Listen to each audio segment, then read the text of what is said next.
The United States had its least bad day in terms of COVID yesterday that it has had in nearly 6 months, dating all the way back to September of 2020. Now, we were worried after seeing a precipitous decline starting in mid-January in cases and deaths and hospitalizations that it was leveling out, and even averages crept up for a period of about 4 or 5 days a couple of weeks ago. That has now further reversed, and we are on the way back down. And that is such welcome good news, where for a year there has been very little good news. This is our weekly COVID update. Deaths continue down, cases continue down, hospitalizations continue down as vaccinations continue climbing, now averaging more than 2.1 million vaccinations a day over the last week. Let's go through them one by one. First of all, cases. Remember, cases peaked on January 11th at an average of 255,000 cases per day. An insane number. We are now down 77% to about 58,000 cases a day over the last week. Still a long way to go. Remember, Dr. Fauci says we can't really think about normality until we, of course, have way more people vaccinated, but until cases get below 10,000 cases a day. But being down 77% is a great thing. Secondly, deaths. Deaths peaked with an average of about 3,400 deaths a day, more than a 9/11 a day in the last few days of January. Deaths are down to a still tragic 1,600 per day. That is a decline of 53%. It's an indicator that things are going in the right direction. It's hard to feel good about 1,600 people a day dying, and I don't feel good about it, but at least we are down to that number rather than seeing deaths climb. Remember that deaths lag cases by several weeks, so we would hope that in a few weeks we would be down 77% in deaths the way we are down 77% in cases today. Next indicator, and this is increasingly an important indicator, deaths lag cases by a period of time. Cases also depend on testing. Hospitalizations is a really important indicator to be looking at as people get vaccinated. Hospitalizations, new hospitalizations daily, are down from their peak of about 18,000 people going into the hospital each day with COVID in mid-January. 18,000 was the peak, down to about 5,000 a day lately. Again, hard to feel good about every day 5,000 people have to go into the hospital because of COVID, but it's a decline of 72%. That is huge. And then total cumulative people in the hospital. At one point, we had 125,000 people in the U.S. hospitalized with COVID. That is down to 30,000. That's a decline in hospitalizations of 76%. So these are dramatically improving numbers that must continue to decline. Now, what about the variants? I have good news about variants. The fear is the vaccines won't work against variants. That's been the fear. We have a New England Journal of Medicine report of the three major variants. The three major variants are what's called the B.1.1.7 variant. That's the UK variant.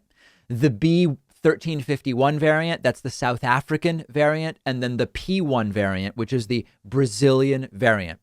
A study looked at neutralization of those variants with serum from people who have been vaccinated fully, 2 Pfizer doses, and then you wait the 1 to 2 weeks. The data is very good. I'm putting up a complicated image for our video audience. If it looks confusing, don't worry. What we are looking at here are these 3 variants I mentioned, plus 2 subsets of the South African variant. All of the serum sample. So the idea is you get serum from vaccinated people. The serum has antibodies. Those serum samples efficiently neutralized all of the virus variants. That is really good news, but let's be cautious. The cautious piece is basically 2 things. Number 1, primarily with the South African variant and secondarily with the Brazilian variant, the level of neutralization is closer to the minimum necessary to defeat the virus. So what that means is the vaccines appear to be enough in most cases to defeat these variants, but it's closer to borderline, which means that in some people, if you don't generate as many antibodies because the antibody generation is on a distribution curve, and some people will be at the lower end of the curve, which can be by chance or due to a condition that affects your immune system, it will be more borderline whether the vaccine will completely protect you from the South African or Brazilian variants. It would be closer to escaping the vaccine, but in most people, you will be protected. And even if you're not, in most people who don't get enough protection against those variants, you would get a very mild illness, a cold, sniffles, etc. Last sort of caveat. These are serum tests in labs. In the real world with people, you would expect that it would not be as open and shut as the data is in these serum tests, but it is still as reassuring as we would hope based on the significant doom and gloom about the variants escape the vaccine period does not appear to be true based on everything we know right now. So let's keep it going. This is not the time to ease up. Let's continue to push for the declines. And we're within months of a significant return to normalization if we can keep going on vaccination and doing what most states have been doing.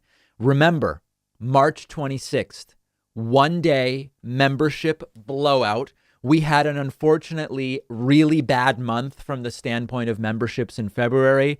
A lot of people still hit with the economic destruction of the virus, having to cancel their memberships. February being a shorter month. Not as many people signing up. So we are doing a one-day membership special. The theme of it will be vaccine related, and it'll be March 26th. If you want to be notified about that special, just get on my mailing list at davidpakman.com, and you will get a perfect email on the morning of March 26th telling you how to avail yourself of this discount. And of course, let me know how things are going in your state as far as vaccinations go by finding me on Twitter at dpakman.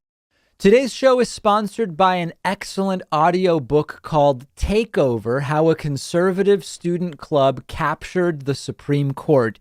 This is the latest audiobook from Noah Feldman. It just came out, and Feldman actually narrates the audiobook himself. Noah Feldman, of course, is a Harvard law professor and constitutional scholar.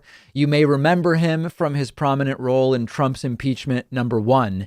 And the book Takeover looks at how the Federalist Society became the most powerful legal organization in the country. 6 of the 9 current Supreme Court justices are current or former members of the Federalist Society. And Takeover dives into what the organization is, what it stands for, its relationship with American politics. The Federalist Society is an organization anyone in my audience should be aware of, and the audiobook has a ton of excellent insight into it and the role it plays. I really enjoyed listening to the audiobook. I think anybody in my audience would as well. So grab Takeover by Noah Feldman. The audiobook is just $4.99, and you can get it at davidpakman.com/takeover or wherever you buy audiobooks.